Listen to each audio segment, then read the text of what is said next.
vocês cometeram um grande pecado. Então vou subir ao monte para falar com o Senhor. Vou tentar fazer a expiação pelo pecado de vocês. Então tornou Moisés ao Senhor, falava no monte com Deus, e disse: ó, este povo cometeu um grande pecado, fazendo para si um Deus de ouro, ou um bezerro de ouro. Agora, pois, perdoa o seu pecado. Se não perdoares, risca também o meu nome do livro. Então disse o Senhor a Moisés: aquele que tiver pecado contra mim, a este riscarei do meu livro.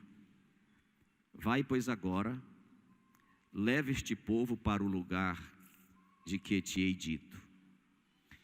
Eis que o meu anjo irá diante de ti. Porém, no dia da minha visitação, sobre eles visitarei o seu pecado. Aí feriu o Senhor ao povo, por ter feito o bezerro que Arão formara. Deus fala conosco nesta noite, através desta palavra, em nome de Jesus. Amém. Mantenha sua Bíblia aberta. Nestes 6 versículos, o Senhor me deu o tema do sermão desta noite, a ação do pecado. Mas eu queria que vocês ouvissem com atenção. Eu disse pela manhã que a nossa igreja Assembleia de Deus cometeu um grave erro durante a sua história. Foi ela nominar pecados como cigarro, bebida, desvio, coisas externas. E o pecado propriamente dito, que o ser humano pratica, não foi ensinado. Não é que estas coisas não, uma vez praticadas, não sinta ou vire ou se torne um sintoma de infringimento da lei divina. Mas isso é apenas a consequência. Ou pode ser um devaneio da alma, um problema adquirido na infância e que precisa ser tratado. Não sei se vocês leram, queria pedir ao rapaz que colocasse novamente no telão. Não sei se vocês observaram que no versículo 32 diz assim: perdoa-lhe o pecado, ou risca-me o nome do livro da vida. O Senhor respondeu. O que foi que o Senhor respondeu? No versículo 33: só riscarei do meu livro aquele que pecar contra mim. Que pecado é este que leva Deus a riscar o nome de sua criatura, que somos nós, do seu registro celestial?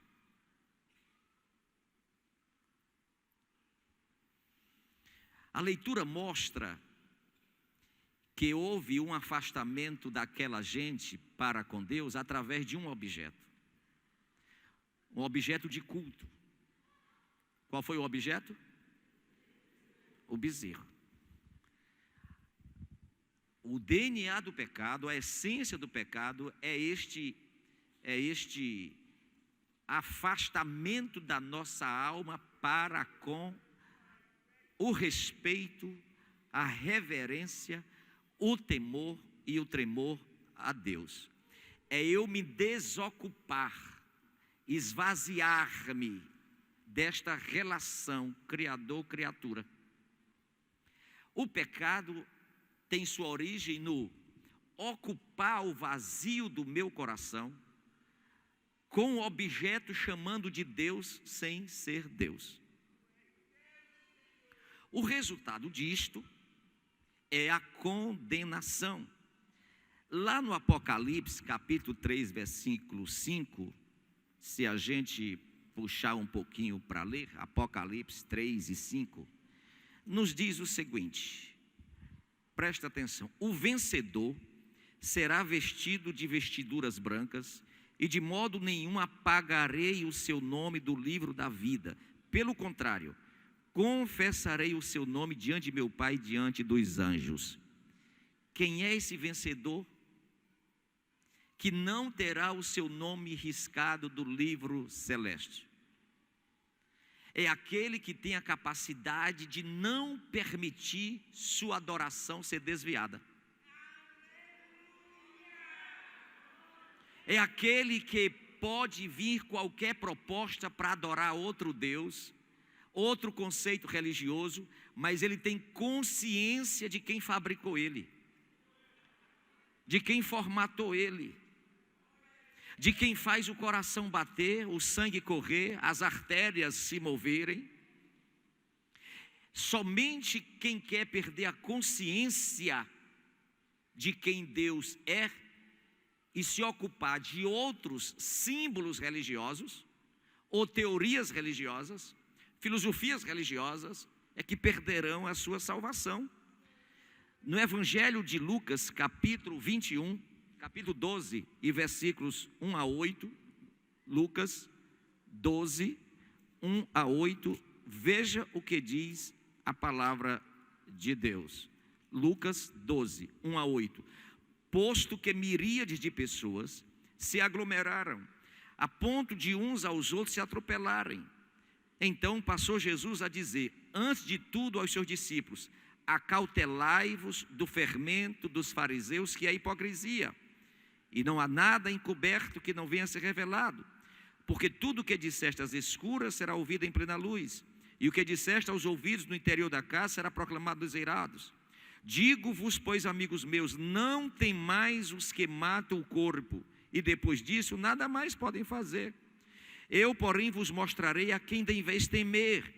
Temei aquele que, depois de matar, ainda pode lançar no inferno. Sim, digo-vos, a esse deveis temer. Presta atenção que Deus está dizendo através de Jesus para a sociedade religiosa judaica. Vocês precisam compreender que filosofia, materialismo, ideias, religiões humanas apenas ameaçam, mas elas não têm o poder, o significante nem o significado. Todo o poder foi dado ao Senhor nos céus e na terra. Se Ele é o Todo-Poderoso, Ele é o soberano.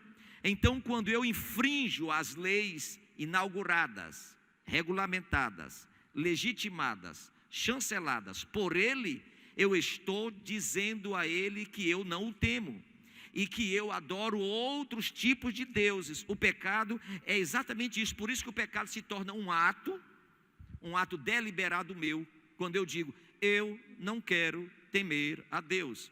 Um ato. Eu não respeito a Deus. É um ato.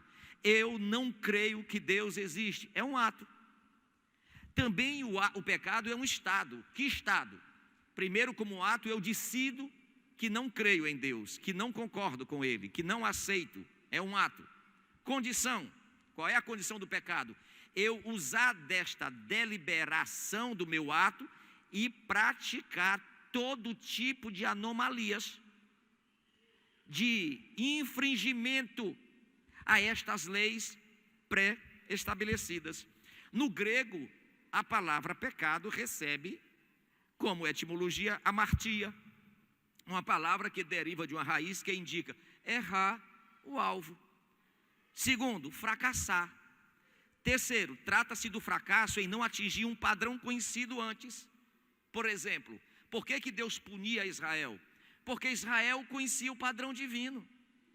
Israel teve experiência literal com Deus. O mar se abriu, o Rio Jordão se abriu, as muralhas caíram, houve o maná. Deus mandou uma nuvem de noite para esfriar o calor, para aquecer o frio, mandava a nuvem de dia para esfriar o calor. Eles viram Deus, eles viram Moisés subir o Sinai para falar com Deus. Então eles conheciam o padrão da relação Criador-criatura. O que é o pecado? O não atingir este padrão ora conhecido. Porque quem é aqui que não conhece o seu estado antes de ser cristão e depois de ser cristão? Quem é que já não passou por um milagre? Quem é que mesmo em um mundo tecnológico, científico, incrédulo, quem já não sentiu a mão poderosa de Deus realizando um milagre na sua vida? O que é o pecado? A negação de tudo isto. O grego também diz que o pecado tem uma palavra chamada anomia, que é o desregramento devido à verdade conhecida, desta retidão moral. Neste caso, o pecado tanto é um ato como uma condição, que eu já expliquei. É um estado dos homens sem regeneração e se manifesta de forma perversas. O pecado se manifesta de forma perversa, em detrimento ao que é padrão moral da espiritualidade. O pecado é aquilo que me alegra em destruir o que é padrão espiritual. Por exemplo, o que é que uma pessoa vazia de Deus é capaz de fazer?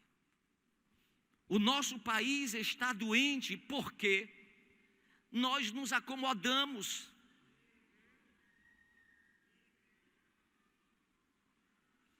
Isto aí é o fruto de uma decisão, de uma ideologia vermelha que teima em querer nos governar, e tem muitos crentes que a defendem.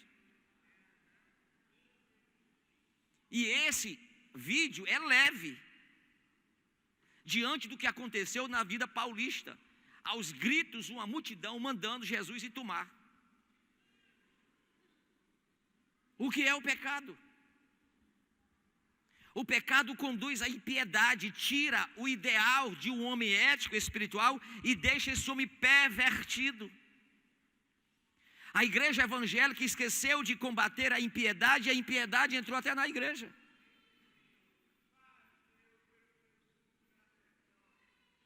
O que é o pecado? O pecado conduz à impiedade. 2 Pedro 2:6, eu vou ler a Bíblia. Quem quiser me processar, me processe, mas vou ler a Bíblia. O pecado conduz à impiedade. 2 Pedro, livro da Bíblia, capítulo 2, versículo 6 diz: e Deus levou à destruição as cidades de Sodoma e Gomorra, reduzindo-as a cinza, para servir como exemplo aos que praticarem impiedade. Somente um sujeito, somente um ser humano vazio de Deus, ele é capaz de praticar a impiedade, que isto é chamado de pecado. O que nós ouvimos e assistimos aqui nesse vídeo chama-se pecado. Destruir a pureza, destruir a santidade, destruir a retidão daquilo que nós aprendemos. E se for atrás, é desviado da igreja. Porque esse negócio é tão interessante que quando alguém está cheio de Deus e se desvia, a casa está limpa, e diz a Bíblia que vem mais 7 demônios.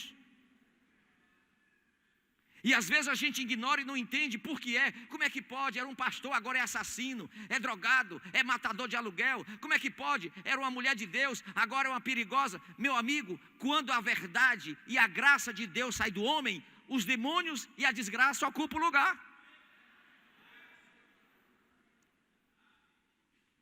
Mas a Bíblia Sagrada diz que Deus tem o dia certo para julgar.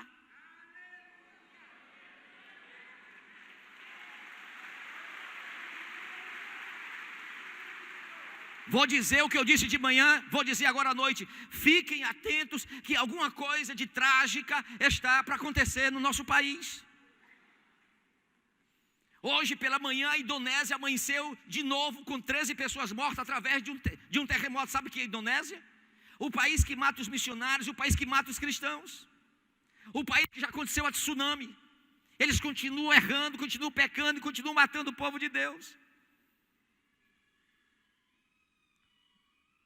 De segunda para terça, passei a noite assistindo um debate de um jurista de 90 anos aqui no Brasil, e ele disse: não se enganem, o próximo governo e o governo seguinte não resolverá a questão do Brasil. Nós vamos entrar num hecatombe, nós vamos entrar num caos financeiro, moral e judicial, institucional.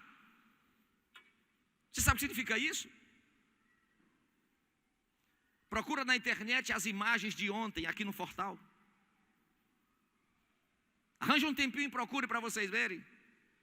Aqui na nossa venta, como diz o Matuto, um escândalo de drogas e os homens todos agarrados se beijando. Mulher com mulher, homem com homem. Escute lá. O senhor é homofóbico? Não. Eu sou fóbico. Eu tenho fobia a essa imundície que quer, por fim da força, dizer que está certo.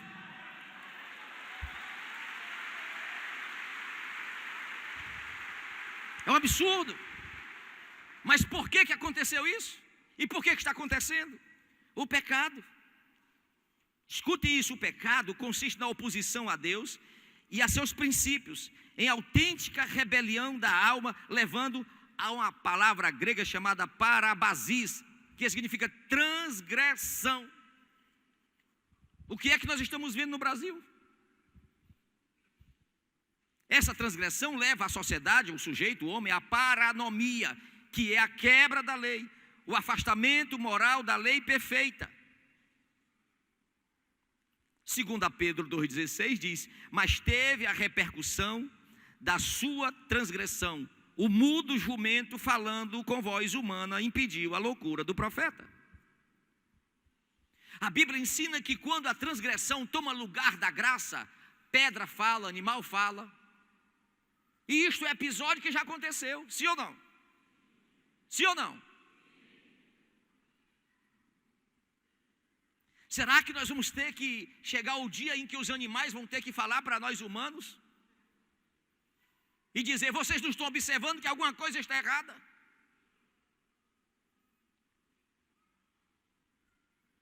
Isso já aconteceu anteriormente. Vejamos 3 aspectos do pecado: seu início, seu meio e seu fim. Seu início, Gênesis 3, 4 e 6 nos diz, preste atenção, quiser abrir a Bíblia, Gênesis capítulo 3, versículos 4 a 6. Gênesis 3, 4 a 6. Então a serpente disse à mulher: é certo que não morrereis. Olha para mim, quem é a serpente hoje? Não é essa ideologia que está aí? Não são os ideais conceituais, filosóficos que têm se espraiado sobre a nossa nação? Que tudo é normal, que nada é errado. Desde besteira, isso não existe. Olha de onde a voz vem. Vem lá do Éden. Vem cá, Eva. O que foi que Deus disse? Que se a gente comer, a gente morre. Morre não, é mentira dele. Não é a mesma coisa que está acontecendo hoje? A serpente, que é o demônio, continua ativo hoje. Leve a sua mente nesse momento para uma situação odierna no país, que você vai ver. Aí disse: dele comereis, nem tocareis, para que não morrais. A serpente disse: não morrerá. É porque Deus não quer que vocês sejam igual a ele. Vocês viram o vídeo? Aquele rapaz se apresenta superior a Deus, superior a Cristo. Está tomando decisão a respeito do comportamento do Filho de Deus. É ele que está dizendo: você é. E não é a ideologia, a filosofia que está hoje no país. Deus é mulher, Jesus é homossexual. O espírito que operou na destruição do início da raça humana opera hoje, querendo dar ordens ao transcendente, ao divino. E nós calados, hein? E além de calados, nós não podemos nos manifestar. Porque se eu for para a rede social e confrontar, eu sou perseguido. O que tem que valer é que o diabo está a dizer, e não que Deus tem que confrontar. Eu coloquei uma mensagem nas redes sociais desfazendo disso, o pau quebrou. Já estão também me cerceando o direito de falar.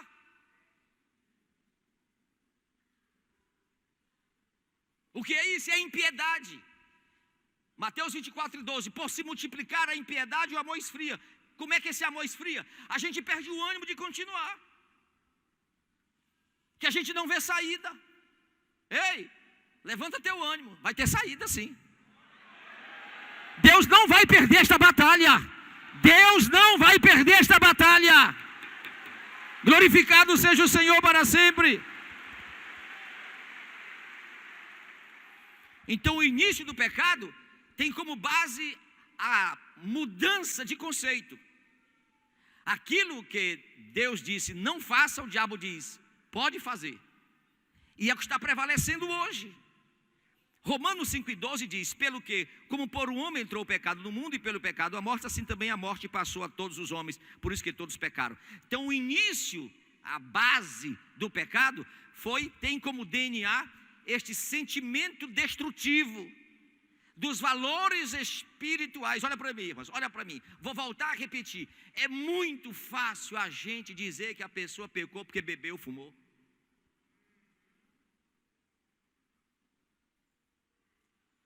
Quais são as maquinações da tua mente?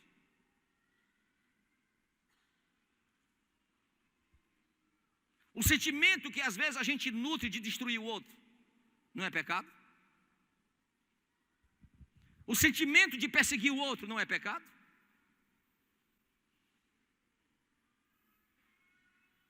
Lutero disse uma certa ocasião: eu não tenho medo do império romano e de quem me persegue, eu tenho medo do combustão que eu produzo. A sociedade brasileira está altamente subjetiva. É todo mundo se articulando para destruir o outro. Olha a eleição presidencial. Você na sua empresa onde você trabalha, na sua casa com seus 2 filhos. Tem 3 filhos? Tem um que é calado, não fala nada, mas maquina. Quem ensinou isso? Eu ontem assisti uma matéria de um grande ator brasileiro, cantor brasileiro da MPB, 65 anos, 28 anos de casado com a mulher morreu, e ele agora, ontem, essa semana, fez uma declaração de amor ao seu novo casamento. Aí apresentou um garoto 39 anos mais novo do que ele. Aí disse: aqui é amor. Como é isso? Como é isso? Então já entra em xeque o que os conceitos e os teóricos estão a dizer, que é uma doença, a pessoa já nasce com isso. Eu estava sexta-feira no programa de rádio, quando recebi uma ligação de um cidadão que foi preso no Icó, aqui a 370 quilômetros de distância. Foi preso por quê? Porque ele amarrava a esposa numa cadeira e praticava sexo com as 3 filhas deles, na frente da esposa. Foi denunciado e levado à cadeia. Chegando na cadeia, aqui no Ceará, os presos se revoltaram, quebraram um cabo de vassoura e introduziram nele. Ele foi morrendo para o hospital, e quando chegou no hospital pediu ao médico: por favor, aplique uma injeção para mim morrer, que eu não quero voltar mais para lá. Aí o médico respondeu: você plantou, vai ter que colher.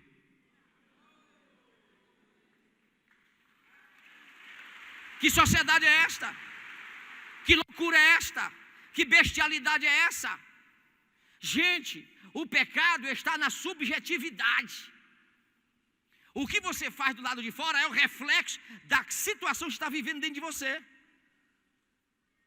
Essa coisa de trocar adoração é subjetiva, não é palpável, visível.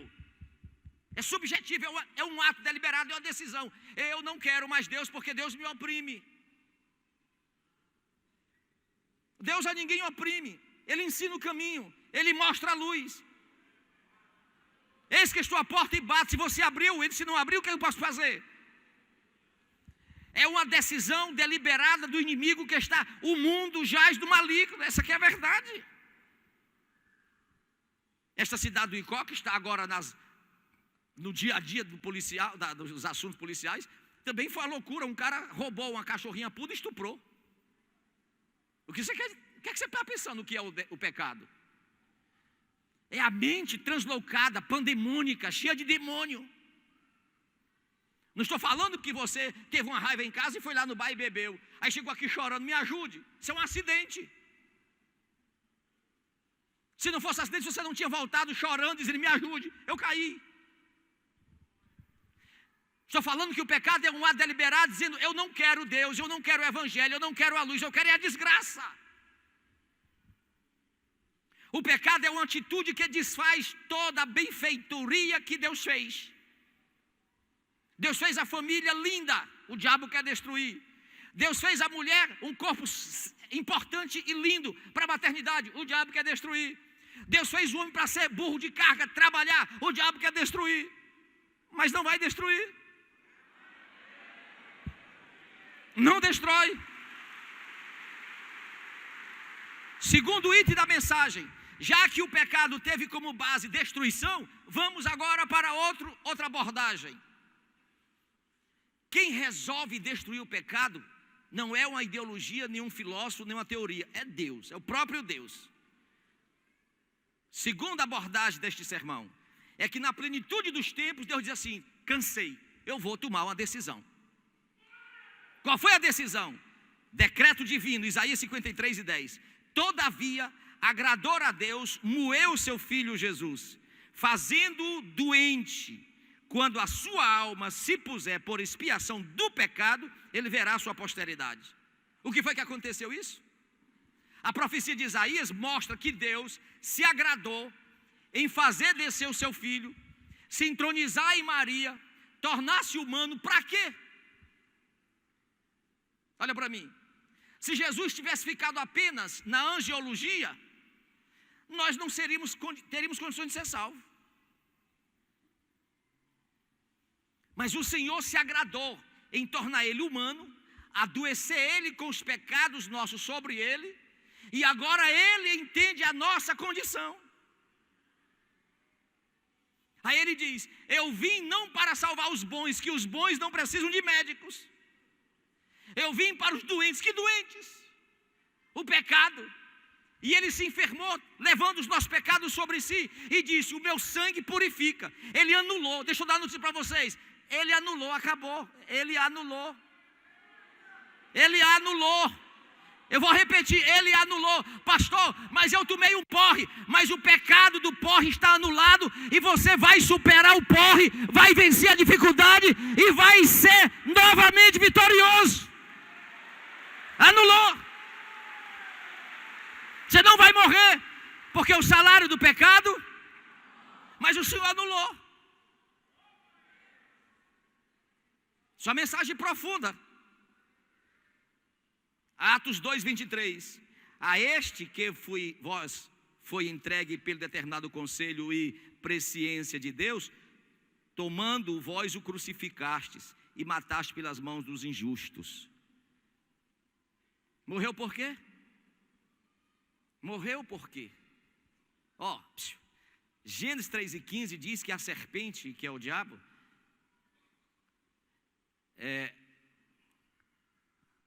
tragaria o calcanhar do Senhor, que foi o Calvário, que foi a mulher, a semente, né? A mulher, o Éden, se perdido.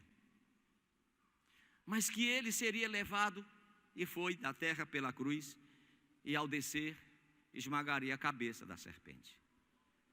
Essa serpente chamada diabo, ela não tem mais veneno. Se você for lá no Butantã, você pode pedir a algum dos profissionais ali, para depois dele extrair o veneno da cascavel e da coral, colocar seu dedo na boca dela. Foi tirado o veneno. Não tem como inocular. Se você foi eleito para a salvação, se o Senhor te salvou, se o Senhor te chamou do meio de tanta gente, até da tua família, tu é sozinho crente, pode ficar tranquilo. E a serpente vai morder você o tanto que ela quiser, mas te envenenar mais não. Você está livre. Você está livre. Glorificado seja o Senhor. Aplaude o Senhor. Compreende isso? Capítulo 2 de 2 João, o Senhor disse: filhinhos, não pequeis mais, porém, se cometer novamente, tendes um advogado junto ao Pai. Então você não vai ficar no mundo. Mãe, pai, para de reclamar, murmurar, se maldizer, porque o filho está desviado. Cala a boca. Para de estar chorando, desesperado. Autopiedade, me ajude, eu não sei mais o que é que faça. Ele está nas drogas. Ele pode ir para a droga, ele pode ser matador, ele pode cortar as pessoas pedaço em pedaço. Mas se ele é eleito para a salvação, ele vai simplesmente, a duplicata vai ser paga pelo que ele fez.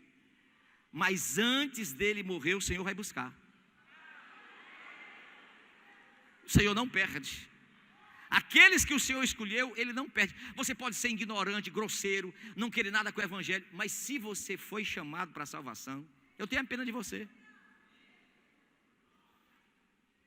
A cada passo que você dá na sua vida, é entrando em um túnel que só vai dar para passar você, e no final dele está o Senhor te esperando. Essa grande verdade. Isso chama-se eleição, escolha. Ele te escolheu, porque foi um decreto de Deus. Eu me agrado em moê-lo em favor daqueles que eu vou chamar, que foram escolhidos antes da fundação do mundo. Cara, o que é que você está fazendo aqui? Como é que pode de repente essa igreja surge aqui, nesse local, nessa região? Tem gente aqui que está há 10 anos aqui que eu ainda não conheço, mas está aí. Tem gente aqui que cai, passa a semana revoltado, zangado, bebendo, vai para tudo que é canto. No domingo não aguenta estar aqui. E no dia que não vem, fica na fossa. Que negócio é esse, rapaz? Que negócio é esse?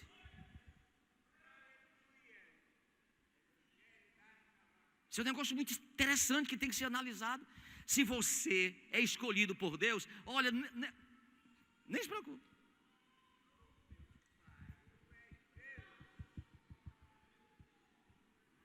Tem pessoas no Evangelho, irmãos, que odiavam o Evangelho, falavam mal do Evangelho, destratavam o Evangelho, depreciavam o Evangelho. O Senhor, aquele coitado que disse aquilo ali, eu tenho pena.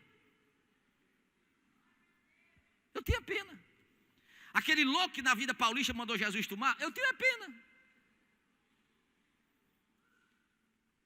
Porque a misericórdia de Deus não alcança só você que já está na casa dele. Alcança também esses. E outra coisa, irmãos, outra coisa, quem deprecia quer comprar. Esses que mais falam mal do Senhor são os que vivem mais vazios.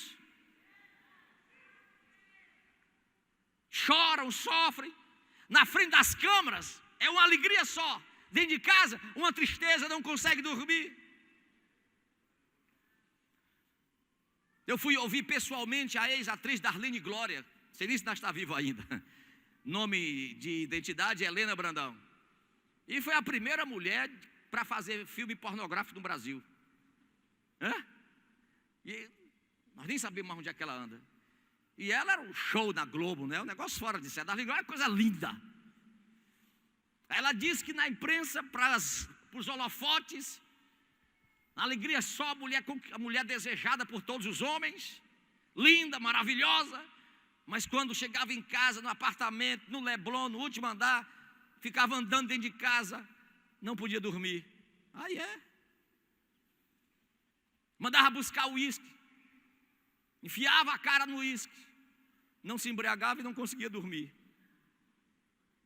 Ela disse que um dia estava tão aflita, que no quarto olhando passou uma barata. Ela teve inveja da barata. Olha que estado chega o homem sem Deus e quando Deus escolhe para salvar. O Senhor foi esvaziando ela dos homens, esvaziando da fama, esvaziando do dinheiro, esvaziando da paz, esvaziando dos sentimentos. Ela teve inveja de uma barata. Entrou no elevador, desceu as carreiras, ligou para a pessoa e disse: me leva para uma igreja. E não foi para uma igreja bonita como a nossa não, irmão. A pessoa disse: minha senhora, uma hora dessa não tem igreja aberta não, me leva para qualquer canto aí. Ah, tem lá dos morros, temos que passar pelas facções, me leva. Pegou seu carro e foi lá para os morros do Rio de Janeiro, daquelas favelas, um templozinho bem apertadinho, estava lá, imagina, né? Pro mod, Jesus Cristo, pro quê? E quando ela entrou, que começaram a cantar, ela disse que a alma dela foi descansando, e ela começou a como se estivesse bebendo alguma coisa. Ela dizia: que coisa boa é essa? Que coisa boa é essa? Disse não para toda a fama, aceitou a Jesus como Salvador e tornou-se uma missionária do Evangelho do Brasil. É um negócio fora de série isso, gente. Glorificado seja o Senhor para sempre. Porque Ele levou sobre si as nossas doenças, foi um decreto. 1 Pedro 1:20 diz: o qual na verdade em outro tempo foi conhecido, ainda antes da fundação do mundo, mas manifestado nestes últimos tempos por amor de vós. Vai não, irmãos. É por amor a esta grande igreja que o Senhor ainda vai salvar no Brasil. Estamos passando uma crise? Estamos sim. A igreja brasileira está passando uma crise. Por quê? Porque há 30 anos entrou no Brasil a teologia da prosperidade e o mamonismo. Tudo por dinheiro, nada sem ele. De uma igreja formada pela sociedade, veio doente lá para cá. Estamos doentes, sim. Mas o pavio não apaga. Está escrito no Evangelho de João que o pavio está só fumaçando. Mas o Senhor vai assoprar a fumaça e a labareda vai aparecer e o fogo vai acender. Pode ter certeza disso. Pois eu quero profetizar desta noite que antes do final do pecado, que é quando o Senhor vai se aproximar e haverá o juízo final e a morte será julgada, o diabo será lançado no fogo e enxofre. Antes disto, com todas as crises que nós estamos atravessando, fique tranquilo que o Senhor vai nos visitar. Vai visitar a família, vai visitar o marido, vai visitar a mulher, vai visitar a moça, vai visitar o rapaz. O Senhor vai visitar. Virá um tempo de refrigério. Eu não tenho dúvida disto. Com toda essa crise que nós estamos vivendo, somos errados, fazemos parte dela. Porque nós fomos enganados, até mesmo nós ficamos defendendo esses demônios que estão aí. Irmãos, na Bolívia está proibido se pregar o Evangelho, bem aqui. O índio Evo Morales proibiu se pregar o Evangelho, falar no nome de Jesus. Nosso irmão Odécio conseguiu sábado, o dia todo trabalhando na Câmara, conseguiu a lei, votar a lei para nos manter sem sermos perseguidos. Passou o dia escondido hoje. Ameaças, o pau quebrando em cima dele, derrubaram suas redes sociais, uma perseguição violenta. Uma perseguição violenta. Vocês não sabem por quê? Porque o pecado quer a anarquia e o Evangelho quer a ordem. O pecado quer as trevas e o Evangelho quer a luz. Amados, é muito fácil de entender isto. No capítulo 5, se não me falha a memória, do Apocalipse, para encerrar, capítulo 21, veja como vai ser triunfante a vitória do povo de Deus. Apocalipse, capítulo 21, 4 e 5, nos diz o seguinte. Apocalipse, capítulo 21, versículos 4 e 5. Olha o que diz. E lhes enxugará dos olhos toda lágrima, e a morte já não existirá. Também não haverá luto, nem pranto, nem dor, porque as primeiras coisas já passaram. E aquele que está sentado no trono dirá: eis que faço nova todas as coisas. E acrescentou: estas palavras são fiéis e verdadeiras. Eu sou o princípio e o fim, Alfa e Ômega. Todas as coisas foram passadas, tudo se fez novo. Aqui é Deus vencendo, a igreja vencendo o pecado. Estamos sofridos? Estamos. Ainda vai demorar? Vai demorar um pouco. Mas o Senhor não vai perder. Eu vou profetizar para a igreja em nome de Jesus. Os nossos filhos não serão perdidos. Questão de tempo, o Senhor trará de volta. Seu filho está nas drogas, na bebedeira, seja onde for. Seu marido que se afastou da igreja, vai só buscar o Senhor, fica calado, Deus vai agir. Virá tempo críticos financeiramente, estamos, ainda vai piorar, crise violenta, ninguém se entende, mas o Senhor vai passar este momento, sabe para quê? Para a igreja voltar, já que nós estamos tão sofridos, para a igreja voltar a ser o que era, bradar o poder, a glória, a majestade e a misericórdia dele, para juntar o grande exército. Esta semana nós terminamos com 4 perdas. 4 perdas. Quinta-feira, Jesus levou a irmã Zilda, uma senhora que eu sempre orei com ela. Há 40 anos atrás, Deus revelou tudo isso aqui para ela. Na quinta-feira mesmo, quando eu estava de saída para a irmã Zilda, chegou a notícia que o irmão Hélio tinha falecido. Uma pessoa também aqui da igreja, já de idade, e há 40 anos era da minha casa. Ontem eu estava preparando o sermão, quando chegou a notícia, o Senhor recolheu a mãe do Aloísio. O Aloísio do Humor, está ali, tristezinho. mas a gente sabe onde a mãezinha dele está. Meu Deus, faltou outro, né? Não sei quem foi o outro. Sei que foram 4, falei de 3.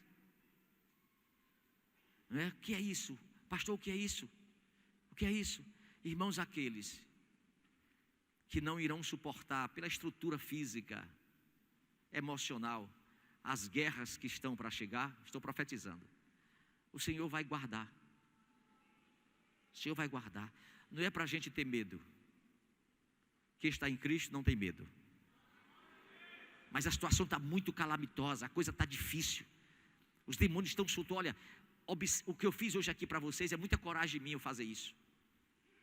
Inclusive hoje eu recebi uma ligação de uma pessoa dizendo: não apresente aquele vídeo de noite, porque alguém vai estar aí para te processar. Meu amigo ou minha amiga, pode processar. Isso é de domínio público. Está em todas as redes sociais do Brasil. Desculpa, mas quem pisa no calo da gente, a gente tem que dizer pelo menos ai.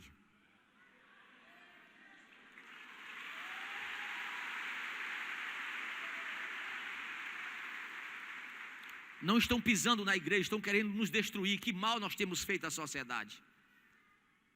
Quem era beberrão de cachaça, levanta a mão. Quem tem coragem de levantar a mão que fumava droga, usava droga? Vou perguntar mais não, né? Quem vivia no mundão aí, fazendo tudo que não prestava? Que mal o evangelho te fez? Que mal o evangelho te fez? A maioria de nós não era nem para estar aqui hoje. Quantos foram curados de doenças físicas pelo Senhor? Levanta a mão. Quantos foram curados? Não era nem para a gente estar aqui hoje. O Senhor nos resgatou, nos salvou, nos transformou, nos purificou, nos redimiu, nos perdoou e nos fez novas criaturas em sua vida. Glorificado seja o Senhor. Aplaude ao Senhor. Fiquemos de pé. Em nome do Senhor. Oremos. Ore pelos seus filhos. Ore pela família. A coisa está muito complicada. Não vos acomodeis. Vamos nos preparar para a semana da Santa Ceia do Senhor. Amém.